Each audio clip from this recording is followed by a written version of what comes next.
तो विकी कौशल की नई मूवी छावा थिएटर्स में लग चुकी है एंड इसे देखने के बाद मेरे मन में कई सारे विचार हैं। सबसे पहले तो जब इसके टीजर ट्रेलर रिलीज हुए तो उससे हमको ये समझ में आ रहा था कि ये छत्रपति संभाजी महाराज की कहानी के ऊपर आधारित है, जिसमें उनको जो ग्लोरीफाइड वॉरियर वो थे उसी रूप में दिखाया जाएगा।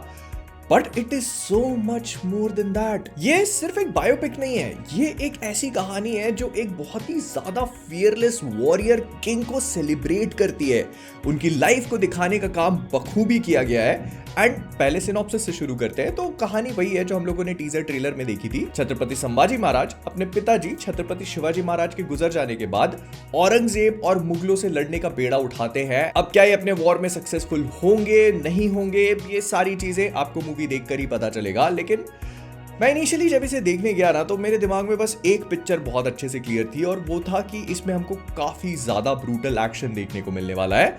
और वो होता है जब मूवी स्टार्ट होती है तो हमको वो एक्शन सीक्वेंसेस दिखाई जाती हैं। फिर उसके बाद विकी कौशल छत्रपति संभाजी महाराज के अवतार में दिखते हैं एंड इट लुक्स ग्लोरियस। जब वो घोड़े पे बैठ कर लोगों को काटते हैं, फिर उसके बाद जब वो उससे उतरते हैं और वो पूरी एक्शन सीक्वेंस काफी बढ़िया है। लेकिन जिस चीज ने मुझे शॉक किया वो ये था कि मूवी कितना ज्यादा डीप में जाकर अपनी चीजों को हिस्टोरिकली एक्यूरेट रखने की कोशिश करती है और हमको कितने ज्यादा एक्सटेंट तक सब कुछ दिखाया जाता है जो मुझे पता था। मतलब मैंने जब इनके ऊपर रिसर्च करी थी तो आई न्यू कि what was going to happen, लेकिन मुझे इस बात का बिल्कुल भी अंदाजा नहीं था कि मूवी में इतना कुछ और ऐसे दिखाया जाएगा। अगर सबसे पहले डायरेक्शन के ऊपर बात करें तो मूवी में काफी ज्यादा एक्शन है, कुछ शॉट्स बहुत ज्यादा ब्यूटीफुल हैं, जैसे जितने भी रात वाले सीन्स इन लोगों ने शूट किए हैं वो इस तरह से लाइट अप किए हैं जैसे आपको लगेगा कि रात में दियों की रोशनी से ही सब कुछ चमक रहा है। फिर जिस तरह से सेट पीसेस को क्रिएट किया गया है वो बहुत ज्यादा मैग्निफिसेंट लगते हैं, मतलब एकदम बड़े एपिक लेवल के सेट डिजाइन्स हैं एंड दे लुक गुड। फिर उसके बाद कॉस्ट्यूम्स के साथ भी मैं यही चीज बोलूंगा कि कॉस्ट्यूम्स बहुत अच्छी हैं, मेकअप अच्छा है। अगर आपको नहीं पता तो बहुत टाइम लग जाएगा ये पता करने में कि औरंगजेब का रोल अक्षय खन्ना ने प्ले किया हुआ है। उसके बाद एक्शन पे मूवी काफी हेवीली रिलाई करती है, मतलब मूवी का एक बहुत स्ट्रॉन्ग एलिमेंट है। तो एक्शन हमको काफी दिखाया गया है, लेकिन जो एक्शन दिखाने का तरीका है वो थोड़ा सा डिफरेंट है। बेसिकली ऐसा लगता है कि एक्शन को मोन्टाजेस के फॉर्म में दिखाया जा रहा है और इसी वजह से उसमें बहुत ज्यादा रैपिड कट्स हैं, कहीं पर स्पीड रैंपिंग करके चीजों को दिखाया गया है, कहीं पर स्लो मोशन में है और बाकी सब ठीक है, लेकिन एक्शन सीन्स थोड़े से चॉपी फील होते हैं। बट वहीं दूसरी तरफ कुछ एक्शन सीक्वेंसेस क्राउड कंट्रोल बहुत ही बेहतरीन तरीके से यूज करती है, जैसे कि बहुत सारे लोगों को एक ही कमरे में डाल दिया गया है, फिर लोग उसके अंदर दब रहे हैं और वो जो क्लॉस्ट्रोफोबिया क्रिएट होता है वो आप खुद भी फील कर सकते हो। फिर अगर एक्टर्स के परफॉर्मेंसेस पे बात करी जाए तो सबसे पहला नाम आता है विकी कौशल। विकी कौशल ने छत्रपति संभाजी महाराज का कैरेक्टर इतना ज्यादा बेहतरीन तरीके से प्ले किया है, मतलब इनको स्क्रीन पे कुछ बोलने की भी जरूरत नहीं है, उनके expressions do the job. Basically Vicky Kaushal ने पूरी मूवी में एक ऐसा एक्सप्रेशन अपनी आंखों में कैरी किया हुआ है जिसको देखकर आपको लगेगा कि ये कोई भी नॉर्मल इंसान नहीं है। वो एक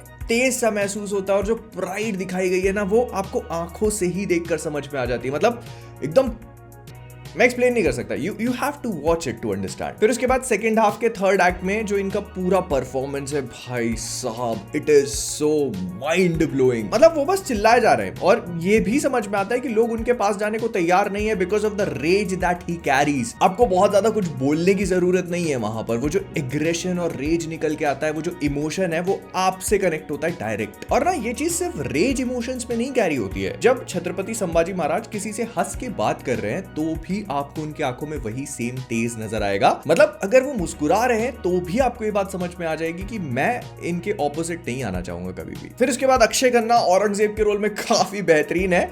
उन्होंने एक कोल्ड और काम एक्सप्रेशन कैरी किया है ऑल थ्रू आउट, मतलब वो आंखों में भी, बातचीत में भी, पूरी पर्सोना में एक कोल्ड पर्सनैलिटी है जो इस कैरेक्टर के लिए आई थिंक काफी परफेक्ट थी।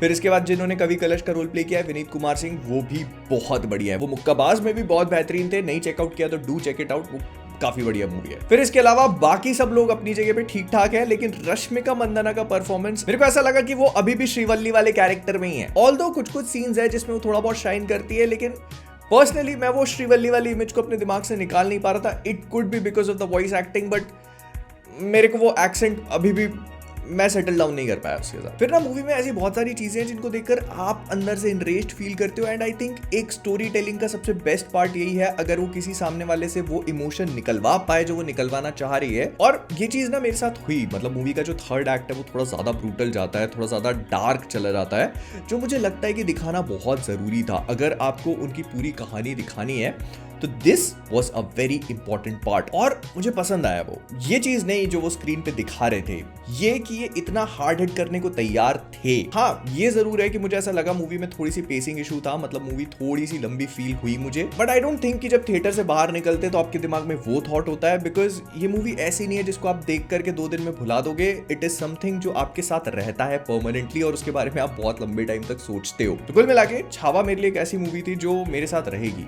हमेशा। विकी कौशल ने जिस तरह से छत्रपति संभाजी महाराज को प्ले किया है वो चीज देखने लायक है, मतलब आपको ये समझ में आएगा कि हम एक राजा की कहानी देख रहे हैं, एक वॉरियर की कहानी देख रहे हैं। हालांकि कुछ ऐसी चीजें हैं जो मूवी में आपको नोटिस होती हैं, लेकिन जब आप बाहर निकलते हो तो आप इन सारी चीजों के साथ नहीं, इस फीलिंग के साथ निकलते हो कि आपने कुछ बहुत अलग देखा है। और मेरे साइड में बैठ करके कुछ लोग पता नहीं क्या क्या बोलने की कोशिश कर रहे थे, भाई अगर नहीं जमता तो मत देखने आया करो यार। लेकिन अगर तुमने वीडियो देख लिया है तो सब्सक्राइब कर लेना भाई, लाइक सब्सक्राइब प्लीज। दुआ लगेगी वैलेंटाइंस डे पे।